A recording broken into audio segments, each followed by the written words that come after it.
আমাৰ উদ্বোধনী কৰলো সেইটো হ'ল মানে MLA-আলেডিৰ 2.5 লাখ টকা দি মানে বৰৈচালা যিটো খেলপথাৰ বা বজাৰখন ৰক্ষা কৰাৰ কাৰণে সাময়িক মানে টেম্পোৰাৰী কাম কৰাৰ কাৰণে এটা অনুদান দিয়া হৈছে MLA-আলেডিৰ ফালৰ পৰা।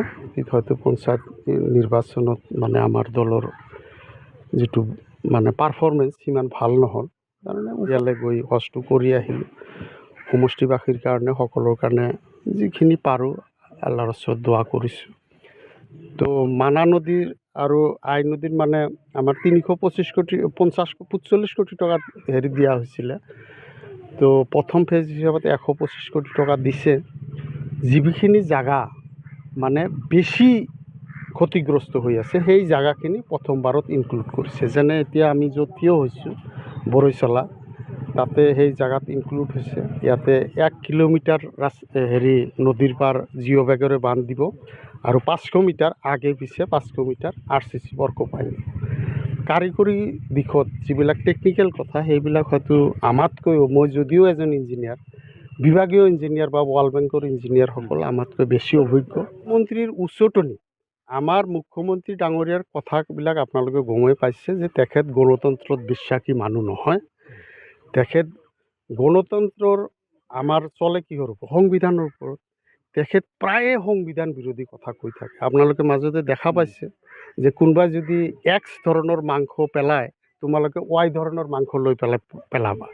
এজন সাংবিধানিক পদত থকা ব্যক্তি অতিকৈ ক্ষমতাশালী, এখন ৰাজ্যৰ সংবিধানে প্ৰদান কৰা ক্ষমতাৰ আটাইতকৈ ক্ষমতাশালী ব্যক্তিগৰাকীয়ে যদি মানুহক এনেকুৱা ধৰণৰ উচতনি দিব পাৰে, তেওঁ কোন লেভেললৈকে যাব নোৱাৰে। তেওঁ সকলো নিম্ন স্তৰলৈকে যাবলৈ প্ৰস্তুত হৈছে।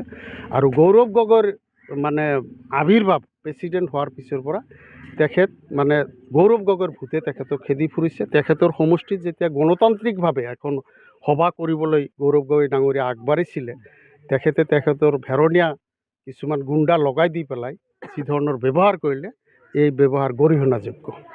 আমাৰ উদ্বোধনী কৰিলোঁ সেইটো হ'ল মানে MLA-আলেডিৰ 2.5 লাখ টকা দি মানে বৰৈচালা যিটো খেলপথাৰ বা বজাৰখন ৰক্ষা কৰাৰ কাৰণে সাময়িক মানে টেম্পোৰাৰী কাম কৰাৰ কাৰণে এটা অনুদান দিয়া হৈছে MLA-আলেডিৰ ফালৰ পৰা। হয়তো পঞ্চায়ত নিৰ্বাচনত মানে আমাৰ দলৰ যিটো মানে পাৰফৰ্মেঞ্চ সিমান ভাল নহ'ল কাৰণে ইয়ালৈ গৈ কষ্ট কৰি আহিলোঁ। সমষ্টিবাসীৰ কাৰণে সকলৰ কাৰণে যিখিনি পাৰোঁ আল্লাহৰ ওচৰত দোৱা কৰিছোঁ।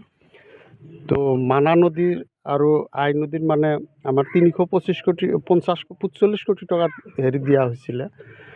তো প্ৰথম ফেজ হিচাপত 125 কোটি টকা দিছে।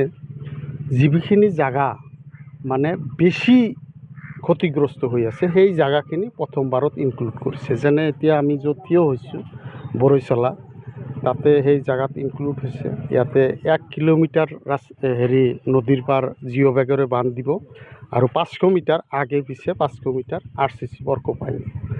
কাৰিকৰী দিশত যিবিলাক টেকনিকেল কথা সেইবিলাক হয়তো আমাতকৈও, মই যদিও এজন ইঞ্জিনিয়াৰ, বিভাগীয় ইঞ্জিনিয়াৰ বা ৱাৰ্ল্ড বেংকৰ ইঞ্জিনিয়াৰসকল আমাতকৈ বেছি অভিজ্ঞ।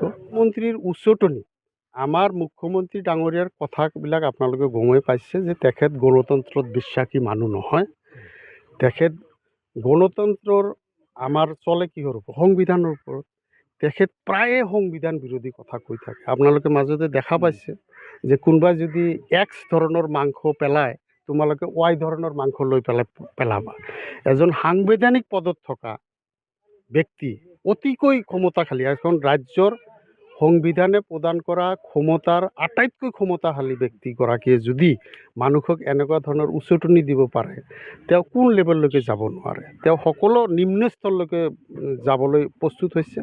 আৰু গৌৰৱ গগৈৰ মানে আৱিৰ্ভাৱ প্ৰেছিডেণ্ট হোৱাৰ পিছৰ পৰা তেখেত মানে গৌৰৱ গগৈৰ ভূতে তেখেতক খেদি ফুৰিছে। তেখেতৰ সমষ্টিত যেতিয়া গণতান্ত্ৰিকভাৱে এখন সভা কৰিবলৈ গৌৰৱ গগৈ ডাঙৰীয়া আগবাঢ়িছিলে, তেখেতে তেখেতৰ ভেৰণীয়া কিছুমান গুণ্ডা লগাই দি পেলাই যি ধৰণৰ ব্যৱহাৰ কৰিলে, এই ব্যৱহাৰ গৰিহণাযোগ্য। যিকোনো খবৰৰ বাবে যোগাযোগ কৰক 7099017330 লগতে 7099017110 নম্বৰত।